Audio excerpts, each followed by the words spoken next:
एक बेटा हर महीने अपने पिता के खाते में लाखों रुपए डालता था और दूसरा बेटा हर सुबह उनके लिए चाय बनाकर उनके पास बैठता था।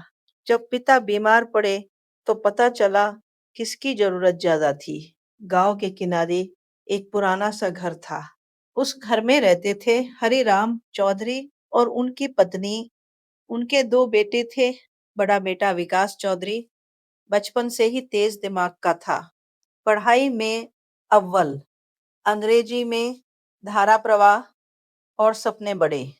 माता पिता ने भी उसकी पढ़ाई में कोई कमी नहीं छोड़ी। शहर की महंगी कोचिंग, फिर बड़े कॉलेज में एडमिशन और कुछ ही सालों में नौकरी के लिए मुंबई चला गया।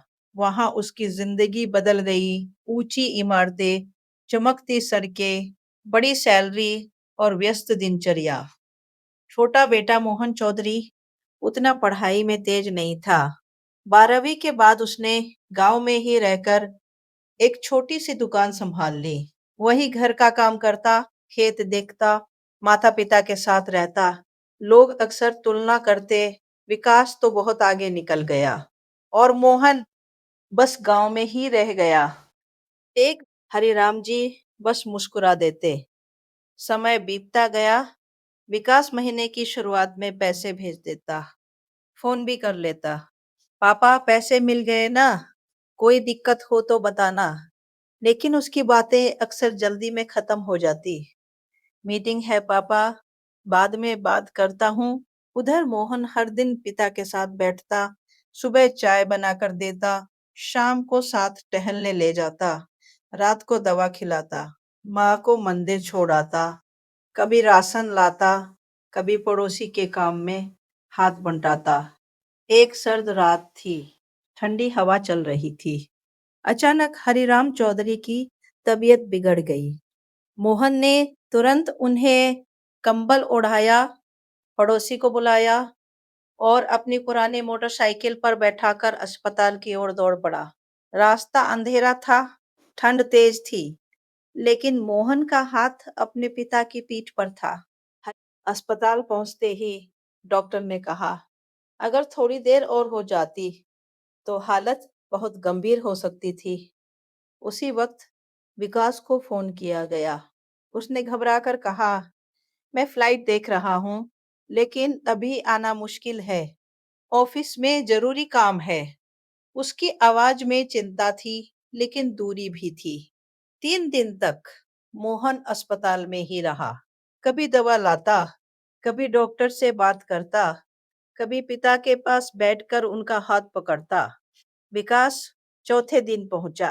अस्पताल के कमरे में घुसते ही उसने देखा मोहन जमीन पर बैठा है।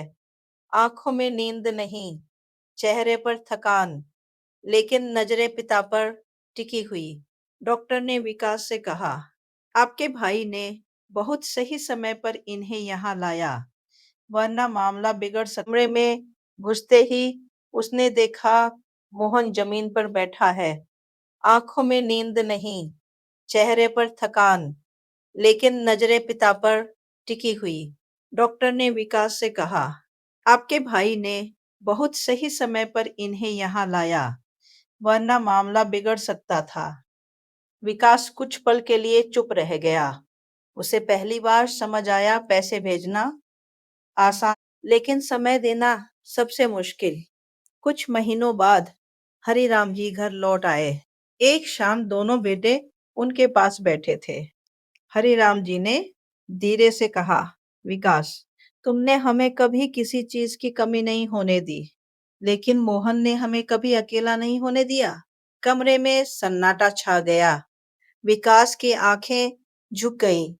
आज की दौड़ में हम अपने बच्चों को सफल तो बना रहे हैं, लेकिन संवेदनशील बनाना भूलते जा रहे हैं। हम उन्हें सिखाते हैं कि कैसे आगे बढ़ना है, लेकिन ये नहीं सिखाते कि पीछे छूट रहे अपने लोगों को कैसे संभालना है। याद रखिए, बुढ़ापे में माँ बाप को पैसों से ज्यादा जरूरत होती है एक साथ बैठने वाले, हाथ पकड़ने वाले और हाल पूछने वाले अपने की। इसलिए बच्चों को सिर्फ काबिल मत बनाइए, उन्हें काबिल इंसान बनाइए, क्योंकि अंत में जीत उसी की होती है जिसके पास लोग होते हैं, सिर्फ पैसा नहीं।